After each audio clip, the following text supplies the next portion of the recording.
Okay, let's dive into this. Welcome to our explainer on the beautiful, absolute clockwork mechanics of our solar system. Today, we're going to break down these orbital mechanics visually. We're going to build this incredible 3D mental render together so you can really picture the precise alignments that dictate our days, our years, and that constantly shifting night sky. So, here's our roadmap for today. We're going to be scaling up in time and space, starting with 1. The daily spin, 2. The yearly tilt, 3. The monthly dance, and finally 4. The cosmic shadows. It's going to be a fun ride.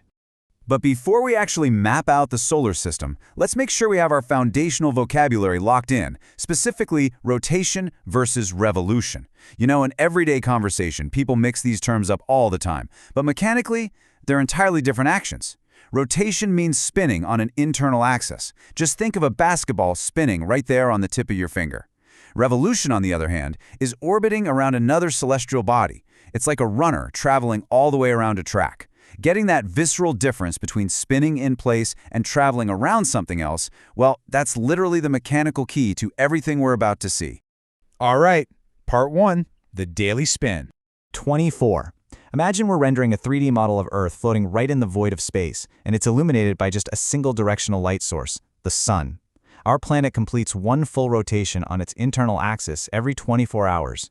Day and night, they actually aren't about the sun moving at all. They're strictly the mechanical result of this constant, incredibly elegant spin. When your specific coordinate on the globe rotates into the path of that light, bam, you experience daytime. And when you spin away into the shadow, it's night. Simple as that. Moving right along to part 2, the yearly tilt. Let's move to and see how this builds. Zooming way out from that daily spin in our 3D model, we see the number 365. You see, as Earth rotates daily on its axis, it's simultaneously undergoing this massive orbital revolution around the Sun.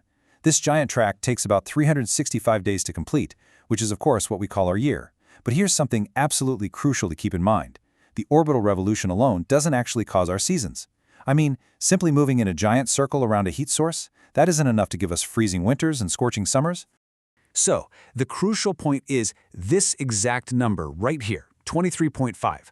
Earth isn't perfectly straight up and down relative to its orbit. Not at all. It has a fixed axial tilt of approximately 23.5 degrees. And what this means is that as the Earth revolves around the Sun over those 365 days, that exact tilt stays completely locked. It is always pointing in the exact same direction in space. Because of this fixed angle, for half of the orbit, one hemisphere is physically tilted toward the Sun, while the other hemisphere leans away. Fast forward 6 months to the other side of the orbit, and the reverse is exactly true. Now, that 23.5-degree tilt does two very specific things to our experience down here on the ground. First off, it alters the angle of solar radiation. When your hemisphere is tilted toward the Sun, those solar rays are hitting you directly, delivering super concentrated energy. When you're tilted away, those rays hit at a much shallower angle, so it's spreading the exact same amount of energy over a way larger area. That's what makes it cooler. Second, the tilt actually changes the length of daylight hours.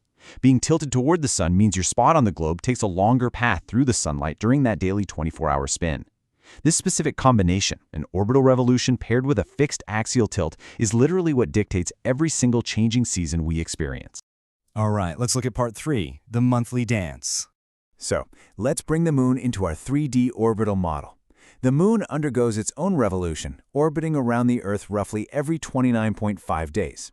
And as it travels along that path, we see it progress through some major beats, right?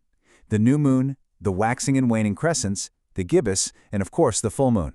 And this brilliantly illustrates the most interesting mechanical takeaway here. The moon's shape never actually changes. I mean, it doesn't emit its own light, and the Sun is always illuminating exactly one half of it. These changing phases we see, they simply represent our changing view of that illuminated half from our shifting vantage point down here on Earth. But wait, think about this for a second. If the moon revolves around us every 29.5 days, crossing directly between us and the Sun and then crossing behind us, why don't we see an eclipse every single month? Seriously, why isn't the Sun blocked out every 4 weeks like clockwork? Well, it's a fantastic question, and it sets the stage perfectly for the absolute most precise mechanical alignment in our entire system. Which brings us to part 4, the cosmic shadows. Now, what's really interesting about this slide is the mechanics of these two completely distinct shadows. To really understand these in our 3D render, you gotta know that the moon's orbit is tilted just slightly compared to Earth's orbit. Because of that, most months, the moon passes just a tiny bit above or a little bit below the sun and Earth's shadows. Eclipses? They only happen during those super rare, perfect alignments when one celestial object moves directly into the shadow of another. A solar eclipse happens during a new moon phase, right when the moon passes directly between the sun and Earth. It casts this rapidly moving shadow, sweeping right across Earth's surface. Only the people standing perfectly inside that specific moving shadow get to see the sun blocked out. On the flip side, a lunar eclipse occurs during a full moon phase. This is when the Earth passes directly between the sun and the moon. And because Earth is so much larger, it casts this massive shadow that just completely washes over the lunar surface, visibly darkening it for anyone looking out from the night side of Earth. It's totally wild. The core takeaway from our source material today beautifully summarizes this whole concept, our changing view of the moon's illuminated half. And honestly, whether it's the 24-hour cycle of day and night, the yearly transition of our seasons, or the sudden, spooky darkness of an eclipse, all of these massive, awe-inspiring events are simply elegant matters of perspective, rotation, and revolution. The mechanics of the Earth, Moon, and Sun truly make up a brilliant, deeply interconnected system. To wrap up our journey today, I want you to consider this final thought. What would our world look like if Earth's tilt was 90 degrees? Just imagine rendering our planet rolling like a barrel around the sun. You'd have one pole pointed directly at that massive heat source for months at a time, while the other pole just sits in complete freezing darkness. The orbital mechanics of our solar system are so incredibly finely tuned to create the world as we know it, that just changing a single number completely alters reality. So think about that incredible 3D cosmic dance the next time you feel the hot summer sun on your face, or you look up at a glowing full moon. Thank you so much for joining me to explore this today.